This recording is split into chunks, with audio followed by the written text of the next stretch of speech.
everyone, welcome to my channel. I'm Jia Yue. Now, let's move on. In the last video, we talked about the classification of the spinor bilinears. So, now let's talk about the physical meaning of these spinor bilinears. In the Lagrangian, we have our free Lagrangian, which is composed of the kinetic term and also the mass term. And if we want to study interacting theory, we need some interaction Lagrangian term.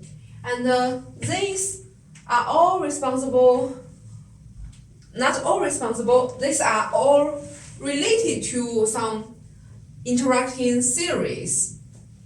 Like for this psi, bar psi, it is actually related to the Yukawa theory.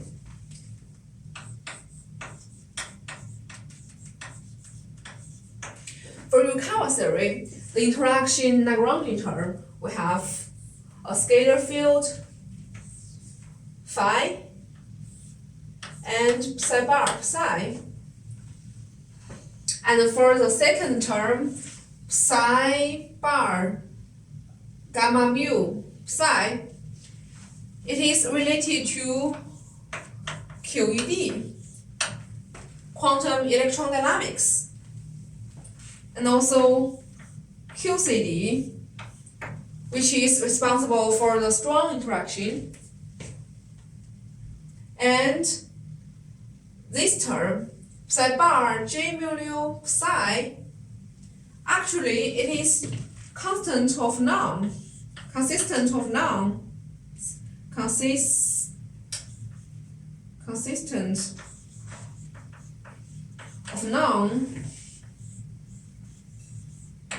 because it will give us the electric dipole. And what about this psi bar gamma mu gamma 5 psi, the axial vector? It is related to the weak theory, weak interaction theory. In weak theory, you know that the parity won't be conserved, so it is related to the axial vector. And for nothing, it is related to some effective theory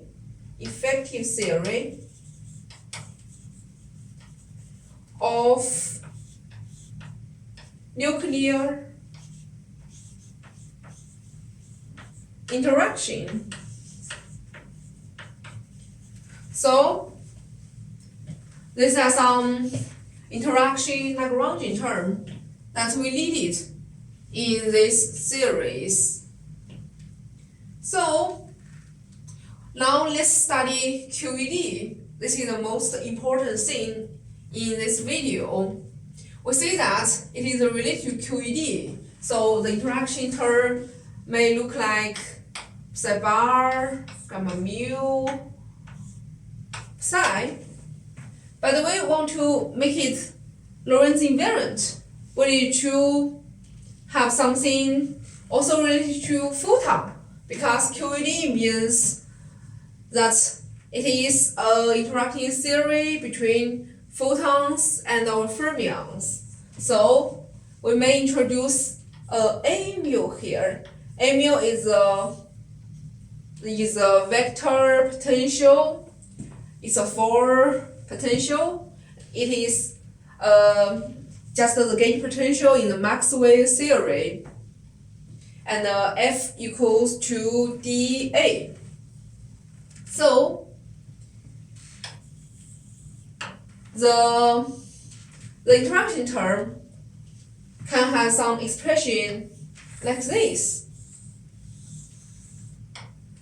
But actually we have something more in front of it, but we know what's that. Now let's talk about the gauge symmetry, the gauge transformation or in QED. So our direct field Lagrangian is something like psi bar d, psi bar I gamma mu partial mu minus m psi. And for this gauge A here, we all know that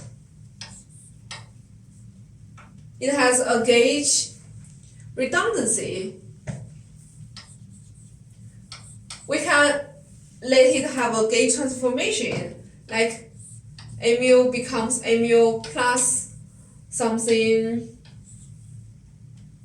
like partial alpha. And this is a gauge transformation. And we want to make it a local transformation. We want to this a scalar function depends on the space-time. So we say it is alpha of x. And we want to our Lagrangian to be gauge invariant, because we call it a gauge symmetry. We want to make Lagrangian non-Lorentz invariant. We want to make it not only Lorentz invariant, but also it should be gauge invariant. But when you just plug this in it won't be gauge invariant. Actually, we didn't say any A here, right? Or you just guess your interaction term to be this, and just put this in here. You cannot say it is gauge invariant. We should also let our field psi have a gauge transformation, which is psi becomes e to the minus I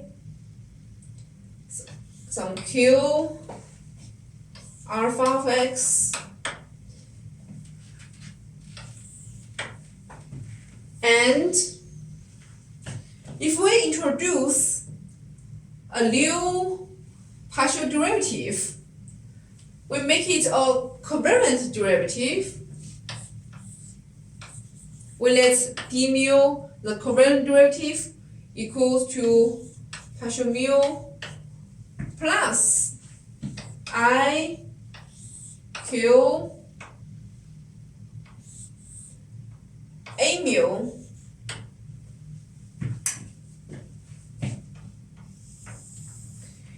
if we change our Lagrangian to be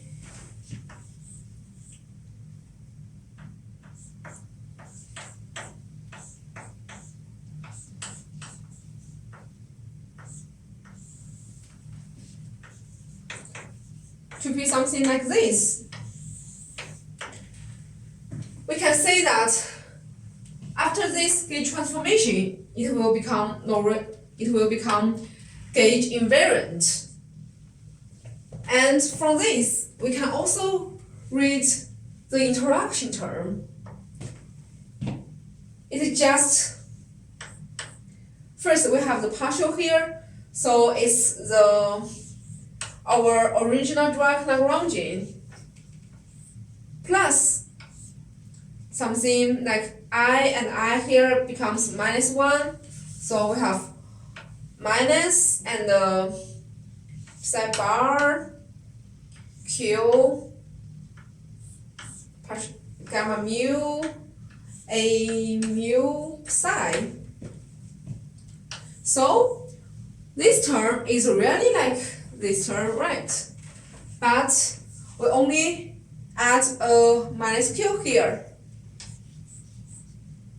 It is a charge which is related to the coupling constant. So this is our interaction term for QED. You just need to use this gauge transformation to say that you want to gauge invariant Lagrangian. So you must define a new thing called covariant derivative to make this whole thing gauge invariant. and you will have this term for interaction. So that's all. Thank you.